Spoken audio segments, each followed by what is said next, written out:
Topic 2 is background to St. Mark's Gospel.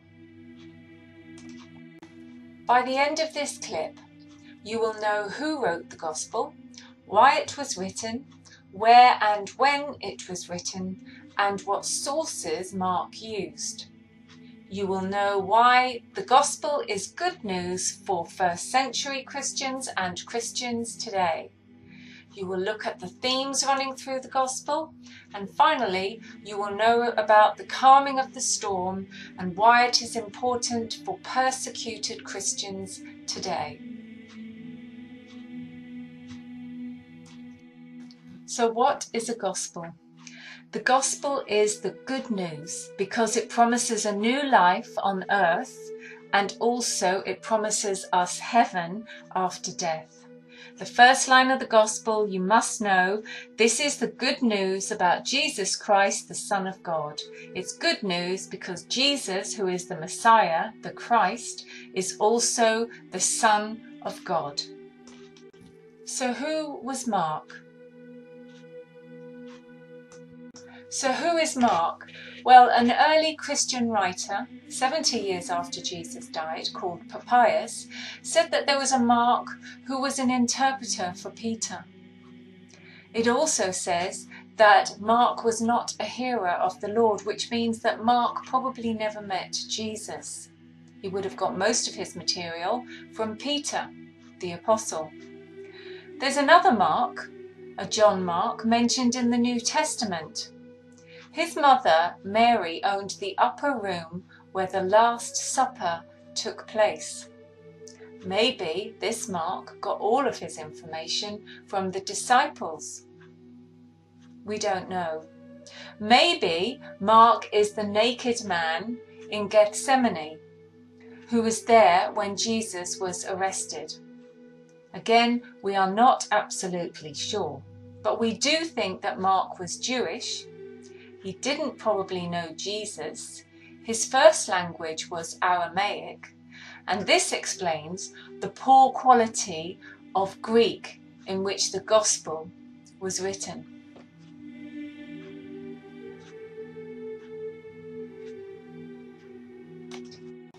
So where and when was the Gospel written?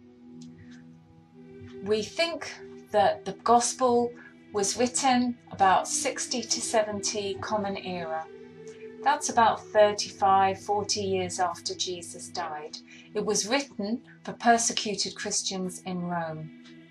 It's thought to be the earliest Gospel and the most important source for the life of Jesus.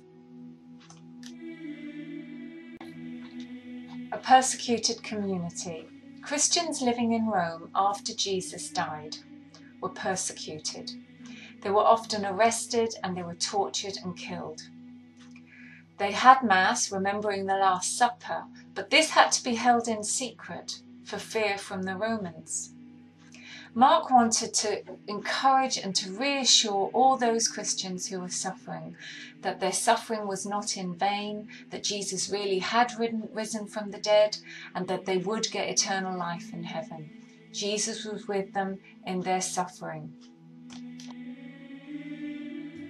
So where did Mark get his information from in order to write his Gospel?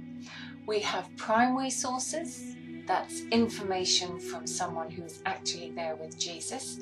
We have secondary, which we'll talk about in a minute. So primary source, Peter. Peter was one of Jesus' closest disciples. He was part of the inner three of Peter, James and John. How do we know that Peter's testimonies were used? Well, there are details in Mark's Gospel that are not in other Gospels. For example, Jesus was sleeping on a pillow in the calming of the storm. Mark uses Aramaic words, which were probably told by Peter. The 12 disciples are also a primary source. Mark could have met some of the disciples in his mother's house. Also, Mark would have heard their stories of their time with Jesus, another primary source. Other eyewitnesses, he may have talked to Simon of Cyrene who carried Jesus' cross, or his sons who were Christians who lived in Rome. They may well have talked to Mark about Jesus. It was a small world. I'm sure that the Christians at that time in Rome knew each other very well indeed. Another primary source could be personal experience. We don't know. Maybe Mark did know Jesus.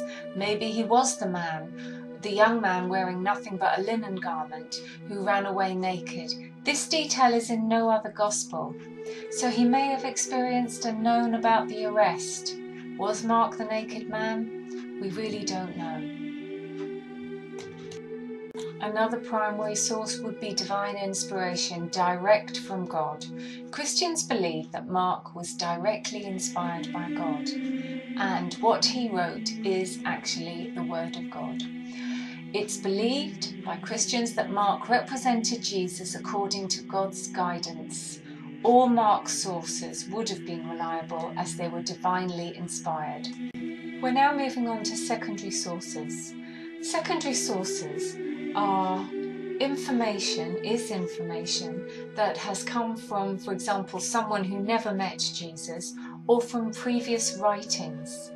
Now, so secondary sources would be oral tradition, people remembering stories, because back then most people couldn't read and write, so their memories were fantastic. They would be able to recite things to you.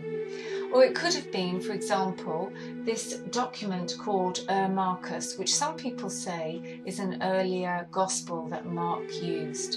Others say that Matthew was written earlier, the Gospel of Matthew, and that could have been used by Mark at the time.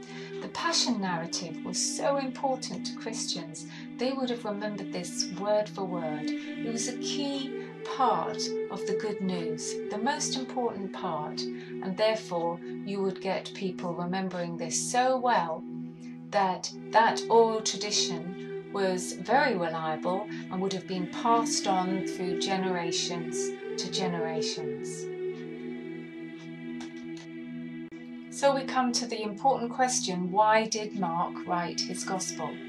Well, the first important reason, the most important reason, Mark would probably say, is that he wanted to proclaim that Jesus was the Messiah and he was actually God's Son. Now, if you don't accept this, then you'll never really understand St. Mark's Gospel. So we have in these pictures here, we've got Jesus' baptism, his transfiguration, his resurrection. All this tells us that Jesus was God's Son. The second reason for Mark writing his Gospel is to say that Jesus was fully human and fully divine. This is called the hypostatic union. So that's an important theme that we see through the Gospel. The third reason why Mark wrote his Gospel was to confirm Jesus' great authority. He was the Son of God. He had authority in his teaching and in his miracles. That was healing miracles and nature miracles. The fourth reason why Mark wrote his Gospel was to support and to reassure persecuted Christians. Emperor Nero in Rome at the time was killing Christians. They had to hide, they had to go underground, they lived in the catacombs in Rome. That's where people got buried. So Jesus' teachings through St. Mark's Gospel gave them courage and made them believe that their suffering and their death was not in vain. Jesus was suffering with them and they would be rewarded in heaven. The fifth reason why the Gospel was written was that eyewitnesses were dying. For example, have a look at the pictures. We see Simon of Cyrene, we see Peter, we see the Roman centurion at the cross. All these people were dying off, and the key messages of the Gospel and the truth had to be preserved. The sixth reason of writing the Gospel was to stop heresy. Christianity was spreading fast, and different cultures were starting to distort the key messages of Jesus. For example, some groups were saying that Jesus was not human at all, he was fully divine. Mark wanted to show that this was wrong. If you were asked a GCSE question about why Mark wrote his Gospel, you need to remember this acronym of SPREAD. S, spread the good news. P, preserve the truth. R, to reassure persecuted Christians. E, to encourage Christians. A, the apostles were dying off. and D, to stop people thinking that Christianity was a dangerous religion. Mark wants to show his audience that Christianity was all about salvation, and that means salvation for all. So how reliable is St. Mark's Gospel? It was written 30 years after Jesus died. It's a long time, but not a ridiculously long time, because some of the apostles were still alive. Stories about Jesus were handed down by word of mouth. That's oral tradition. People had really good memories back then because people couldn't read and write. Let's have a look at the next slide. A classic GCSE question is Mark's Gospel reliable? So let's have a look at it. Well, it is reliable because people back then, they couldn't read or write, so oral tradition, they could remember things word for word. Also, meeting Jesus must have been the most life-changing experience. You would never forget anything about that event. Maybe there were some small adaptations, but there wouldn't have been any major changes to Jesus' teaching. Then we could say it's unreliable. Oral tradition, people exaggerate, people change. The eyewitnesses, well, maybe they forgot things over the 30-year period. And finally, maybe the teaching was quite seriously adapted for the audience. So Mark, he wrote for the persecuted Christians. Maybe some of his information was skewed so that it appealed to the audience he was writing for. Let's move on now and look at the 7 themes that are running through Mark's Gospel. Number 1, Jesus is the Messiah. Number 2, there is a theme of suffering and encouragement in the Gospel through the miracles and the teachings of Jesus. Number 3, salvation for all. Jesus came for Gentiles and for Jews. Number 4, the messianic secret. Jesus was often heard saying, "Don't tell anyone about this." Number 5, the ultimate thing in the Gospel is victory over death when Jesus rose from the dead. Number 6, Jesus is fully human and fully divine. He can perform amazing miracles, but he also feels pity, he's tired, he's fully human. Number 7, discipleship. How difficult it is to be a disciple. You can use these themes in many of your GCSE questions. Just put them in, it would be good. This is the key text for this topic, the calming of the storm, so you need to know the story. There was a storm in the Sea of Galilee. Jesus was asleep on the boat with his head on a cushion. The disciples started to panic. They woke up Jesus and they said, "Don't you care if we live or that we die?" Then Jesus got up and he said to the wind and the waves, "Quiet, be still," and there was calm. Jesus turned to his disciples and said, "Why are you afraid? Why do you still have no faith?" They were terrified, and they turned to each other and said, "Who is this man? Even the wind and the waves obey him." So what does this story mean? How is it significant for the first century Christians who were persecuted in Rome? Well, the first thing is that Jesus now, you see, he is the Son of God. This is shown by his power over nature. The storms, the stormy sea. In the Old Testament, we often see the stormy sea being representative of evil and the devil. And in this case, the devil or evil are the Romans, in particular the Emperor Nero. What about the ship? Well, the ship represents the early Christian church, which is under attack. What this story says is that if they keep their faith, the early church back then will survive, and of course it has done since. So keep faith, God will look after you. And this story gave great reassurance to the persecuted Christians that God was in control. So how is the calming of the storm relevant and significant for Christians today? Well, there are lots of persecuted Christians around the world. Aid for the Church in Need is an organisation that takes action to raise awareness of what's happening in other parts of the world and tries to offer support.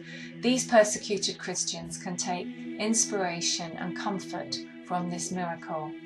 Even today, young people can face ridicule for following Christian values, which are against what the society values are. Also, the miracle shows that Jesus is the Son of God. And finally, the deeper significance here is that God is in control. He will overcome evil. We must trust him and have faith in him. You now know who wrote the Gospel, why it was written, where and when it was written, and what sources were used. You know the 7 themes that are running through the Gospel. You know about the calming of the storm and how it's important for persecuted Christians. And finally, you know why Mark's Gospel is good news for 1st century and 21st century Christians.